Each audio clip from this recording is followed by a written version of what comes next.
Good morning guys! Umaga nga ako nagising for today's video kasi meron akong taong susunduin yung naka-espesyal at gusto ko na makita.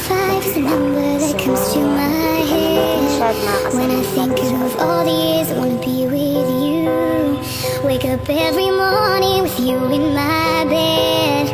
That's precisely what I plan to do. And you know one of these days when I get my money right, buy you everything and show you all the finer things in life. We'll forever be in love, so there ain't no need to rush.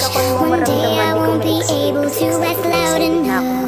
I say guys, nandito na po tayo ngayon sa airport and nandito ako sa CR. So, magpapafresh muna ako bago kami magkita na lalabas ko dahil it's already 5 PM pa lang. So, 7 PM pa siya makakarating and mahaba-habang hintayin ko.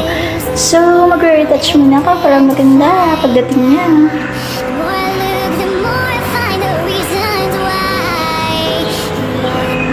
Picture.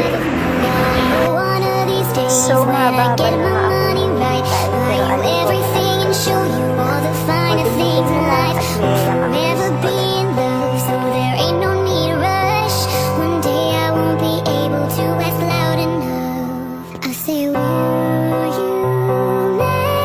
At this time, bababa na nga yung aeroplano na kung saan siya nakasakay. So, this time, waiting na lang ako ng ilang minuto pa para mayakap pakita ng taong mahal ko. Sobrang excited na ako at waiting pa.